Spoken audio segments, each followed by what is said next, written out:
ఒంటరి పోరాటం. ఈ వీడియోలో నేను చెప్పేది ఏంటంటే, ఎంతమందికి అర్థమైందో లేదో నాకు తెలియదు, కానీ నేనైతే అడుగుతున్నాను, మీరు చెప్పండి. మీరు ఎక్కడికైనా కూడా ఒంటరిగా వెళ్ళే అలవాటు ఉంది అంటే మీకు ఒక్కరే సినిమాకి వెళ్ళగలరా? ఒక్కరే రెస్టారెంట్కి వెళ్ళి తినగలరా? ఇదంతా ఎందుకండి? అసలు మీరు ఒక్కరే సోలో ట్రిప్ వేయగలరా?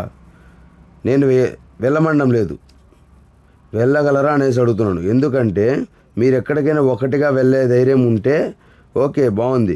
ఓకే, లేదంటే మాత్రం అది చాలా ఇబ్బంది పడతారు. ఎందుకంటే మీరు ఫస్ట్ అలాంటి కాన్ఫిడెన్స్ బిల్డ్ చేసుకోండి. ఎందుకంటే అలాంటి సిచ్యువేషన్లో మీరు ఒక్కరే తోడు ఉండాలా.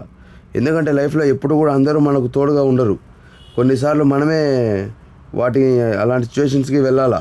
అలాంటి సిచ్యువేషన్స్కి వెళ్ళాలంటే వాటికి ముందుగానే మనం ప్రిపేర్ అవ్వగలగాలి. ఎందుకంటే అన్ని సిచ్యువేషన్స్లో మనకు వాడొస్తాడు వీడొస్తాడు అనుకుంటే మాత్రం ఇబ్బంది పడతాం. సో మీరు అలాంటి ధైర్యాన్ని బిల్డ్ చేసుకోండి. సో ఎంతమంది వెళ్ళగలరో కామెంట్ చేయండి.